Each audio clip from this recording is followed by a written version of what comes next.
Pada tanggal 16 September 1982, kem-kem pengungsi Palestina di Sabra dan Shatila diserang oleh 150 milisi Kristen Lebanon.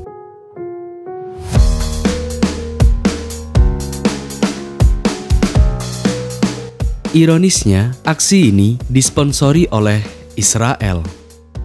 Para pengungsi itu dibuat tidak berdaya dan hanya bisa berlari untuk menyelamatkan diri. Tidak sedikit pula mereka menjadi sasaran kejam para milisi Kristen. Wanita, anak-anak, dan orang tua dikumpulkan dan dihabisi dengan sadis. The ruins of a Palestinian refugee camp on the outskirts of Beirut. Shattered buildings, broken bodies. This is the horrific aftermath of the Beirut massacre, when several hundred defenseless Palestinians were brutally murdered. Dari tragedi ini timbul beberapa pertanyaan. Satu sisi, mengapa ada pengungsi Palestina di Lebanon? Dan di sisi lain, mengapa Palestina menjadi sasarannya? Dan satu lagi, siapakah yang bertanggung jawab atas semua ini?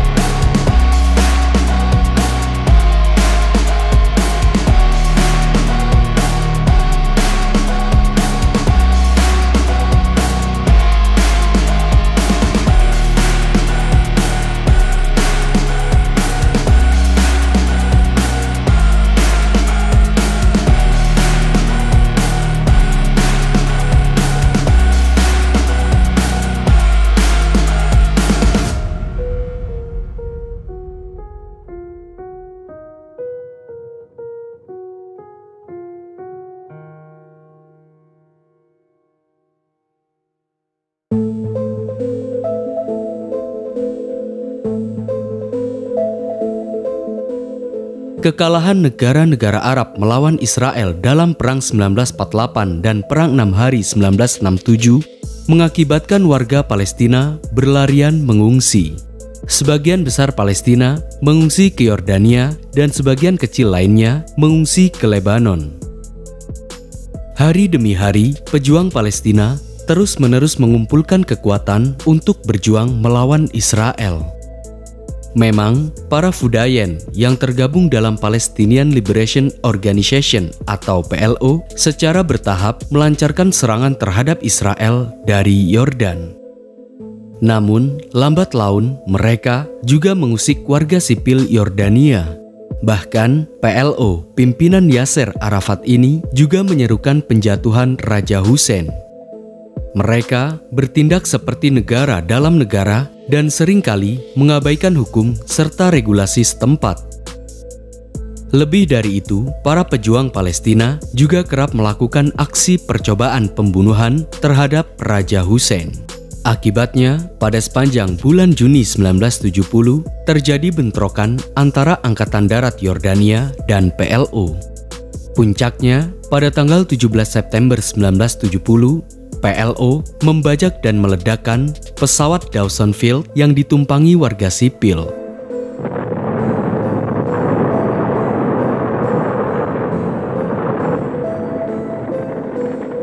Melihat keberingasan PLO, Raja Hussein memerintahkan militernya untuk menumpas PLO sampai ke akar-akarnya. On two occasions in the last 6 months, Jordan's been brought to the verge of civil war as guerrilla troops and units of the Jordanian army have clashed in the streets of Amman. Kondisi ini tentunya membuat PLO bergegas melarikan diri dari operasi Angkatan Darat Yordania. Alhasil, mereka kemudian berlarian mengungsi ke Lebanon. Kini, hampir seluruh pejuang Palestina membuat markas baru serta kekuatan baru di Lebanon. Namun, bukannya melewati perjuangan dengan mulus, justru mereka terjebak dalam perang saudara di Lebanon. Hal yang menjadi malapetaka di kemudian hari.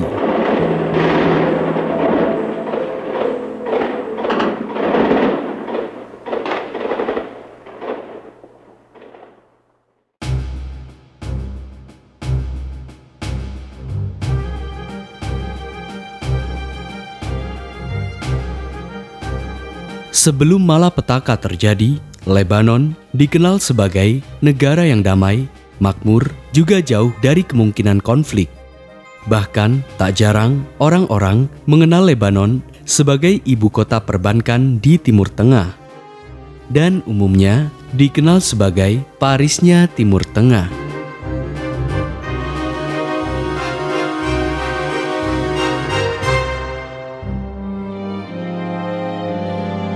Untuk menjalankan pemerintahannya, Lebanon menganut sistem konfesionalisme atau melibatkan seluruh kelompok agama untuk berperan dalam pemerintahan, di mana kursi presiden diisi oleh orang Kristen, sementara Perdana Menteri diisi oleh orang Muslim. Memang, model pemerintahan seperti ini memberi ruang dan kesempatan kepada seluruh kelompok agama. Namun, justru sistem ini rawan akan perang saudara dan perebutan kekuasaan di antara kelompok agama. Pasalnya, kelompok Kristenlah yang mendominasi pemerintahan Lebanon. Pada akhirnya, berbagai konflik terbuka antara Lebanese National Movement atau LNM dan Partai Kristen Falangis kerap terjadi. Lambat laun, masyarakat Lebanon terbagi menjadi dua kubu. Kelompok Kristen sayap kanan yang berhaluan barat dan kelompok Muslim sayap kiri yang berhaluan pan-Arabisme. Ironisnya, konflik kedua kelompok ini justru semakin rumit dan parah. Terlebih, setelah kedatangan pejuang Palestina atau PLO ke Lebanon pasca konflik dengan Yordania. Kedatangan Palestina ini, satu sisi diterima oleh kelompok Islam, dan di sisi lain, kedatangan mereka sangat dikhawatirkan oleh kelompok Kristen. Mereka khawatir jika PLO akan melakukan kejadian yang sama seperti di Yordania. Dan hal yang dikhawatirkan pun akhirnya terjadi.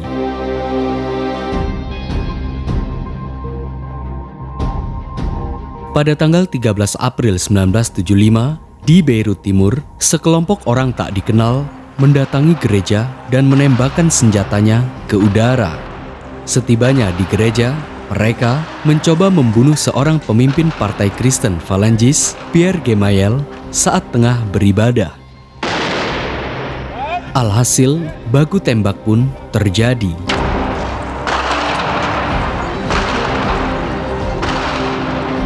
Setidaknya 4 orang meninggal akibat insiden ini. Meski pelaku penembakan belum ditemukan, namun Pierre Gemayel memerintahkan kelompok Kristen Maronite membalas serangan ini dengan menembak 14 warga Palestina yang berada di sebuah bus. Menurut kelompok Falangis, bus tersebut membawa para milisi Palestina yang hendak menyerang Pierre Gemayel. Namun, PLO membantah bahwa bus itu hanya ada para pengungsi Palestina. Dua peristiwa inilah yang kemudian memicu konflik berkelanjutan yang lebih besar antara Kristen sayap kanan dan Islam sayap kiri yang kala itu beraliansi dengan Palestina pimpinan Yasser Arafat.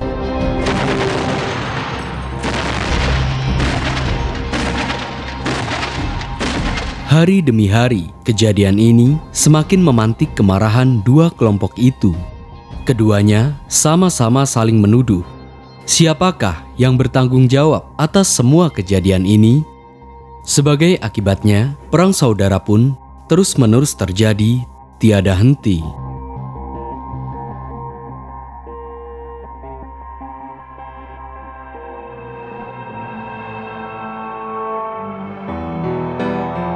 Setelah terjadinya penembakan di gereja dan pembantaian di bus, Beirut terbagi menjadi dua. Kelompok Muslim menguasai jalur barat dan kelompok Kristen menguasai jalur timur. Melihat semua kejadian yang ada, Presiden Lebanon, Sulaiman Frenji, meminta bantuan Liga Arab untuk menyelesaikan permasalahannya. Namun, sama sekali tidak menemukan jalan keluar. Bahkan, pada bulan Januari 1976, kelompok milisi Kristen Maronite menyerbu wilayah karantina Palestina di Beirut dengan menyerang wilayah karantina dan menghabisi ribuan Muslim. Mereka berdalih bahwa kelompok PLO Palestina telah memblokade jalur komunikasi antar wilayah Kristen di Beirut. Tidak tinggal diam, 2 hari kemudian, kelompok Muslim Lebanon bersama milisi PLO membalas serangannya dengan membombardir kelompok Kristen Maronite di Damour, sebelah selatan Beirut. Akibatnya, kota Beirut menjadi kacau balau. This was once the richest part of the richest city in the Middle East. Now it's the front line of the war in the Lebanon. Buildings where last year the money makers of the Western world exchanged their millions are now the barricades of Beirut. The war has lasted 12 months. It has ruined a country and destroyed a nation. Perang sipil yang berkepanjangan ini membuat masyarakat Lebanon ketakutan. Kini tidak ada lagi Paris di Timur Tengah. Trauma dan kesedihan melanda Lebanon. Tak sedikit rakyat Lebanon pergi meninggalkan negerinya. Namun, satu hal yang pasti, perang masih terus berlangsung. Bahkan, serangan demi serangan masih kerap terjadi. Hal yang di kemudian hari terjadi di wilayah Sabra dan Shatila.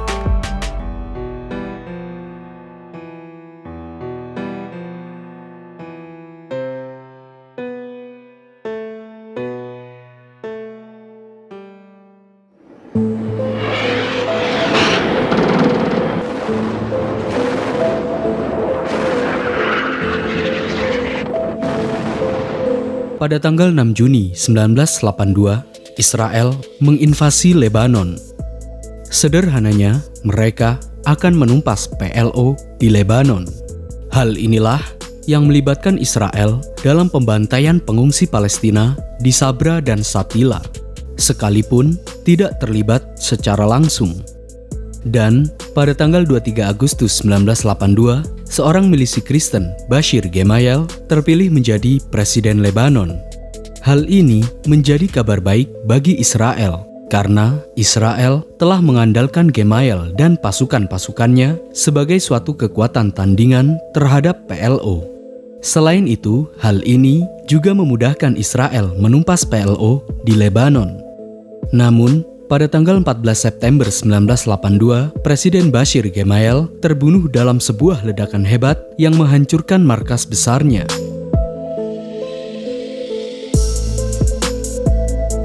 Merespon kondisi ini, Partai Kristen Falangis dan Menteri Pertahanan Israel Ariel Sharon menyalahkan orang-orang Palestina.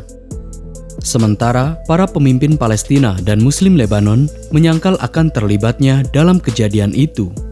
Akibatnya, kelompok Kristen Falangis semakin marah terhadap orang-orang Palestina. Begitu juga sebaliknya.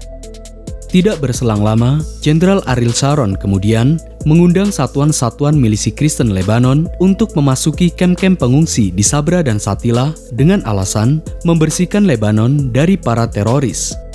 Seketika itu, Israel pun memberikan dukungan senjata dan logistik untuk melancarkan serangannya. Dan pada tanggal 16 September 1982, pukul 8.00 sore hari, serangan pun dimulai.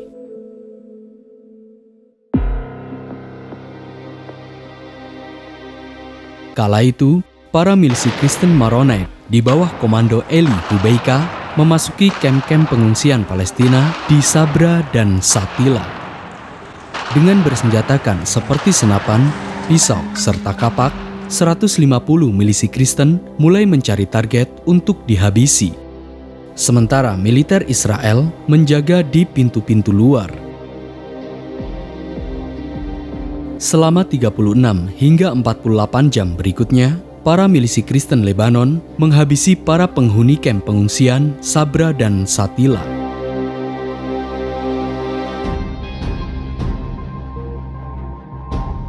Memasuki pukul 20.00 waktu setempat, para milisi Kristen Lebanon melaporkan kepada militer Israel bahwa mereka telah membunuh lebih dari 300 orang di kamp pengungsian. Setidaknya, lebih dari 36 jam, para milisi Kristen Lebanon terus melakukan pembunuhan terhadap para pengungsi Palestina di Sabra dan Shatila. Perempuan, anak-anak, hingga orang tua tak luput dari sasaran mereka. Bahkan, para pengungsi yang masih tersisa di kamp itu dibawa keluar untuk dikumpulkan dan kemudian akan dibunuh secara acak. Sementara itu, beberapa dari mereka akan dibawa ke sebuah stadion untuk diinterogasi. Dan pada tanggal 18 September pukul 8.00 pagi hari, para milisi Kristen Lebanon pergi meninggalkan kamp Sabra dan Shatila setelah mendapat tekanan oleh Amerika. Lantas, siapakah yang bertanggung jawab atas semua kejadian ini?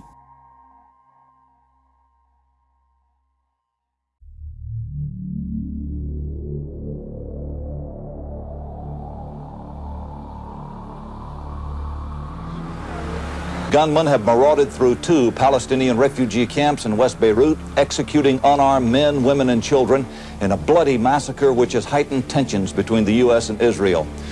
Of executions carried out against Palestinian civilians in their refugee camps of Sabra and Shatila. No one knows for sure who did this. Pembantaian di Sabra dan Shatila merupakan salah satu konsekuensi akibat terjadinya perang sipil di Lebanon. Begitu juga akibat konflik Palestina dan Israel yang berlarut-larut. Setidaknya lebih dari 3.500 warga sipil Palestina meninggal dalam insiden di Sabra dan Shatila. Bahkan PBB pun mengecam kejadian ini. Sementara Komisi Pencari Fakta Israel menetapkan bahwa Menteri Pertahanan Israel Jenderal Ariel Sharon bertanggung jawab atas tragedi yang terjadi. Ariel Sharon has been central to the storm of protest which followed the killings inside Israel and out, as ABC's Bill Siemens reports from Jerusalem. During 6 hours of testimony, Sharon told an Israeli investigating commission the decision to let the Lebanese Phalange militia into the refugee camps was his. All the direct or implicit accusations that the IDF bear any blame whatsoever for this human tragedy in the Shatila camp are entirely baseless and without any foundation. The government of Israel rejects them with the contempt which they deserve. Bagi warga Palestina, tragedi yang terjadi di Sabra dan Shatila ini menjadi peristiwa yang tidak bisa dilupakan. Mereka terus dihantui oleh rasa ketakutan dan trauma berkepanjangan.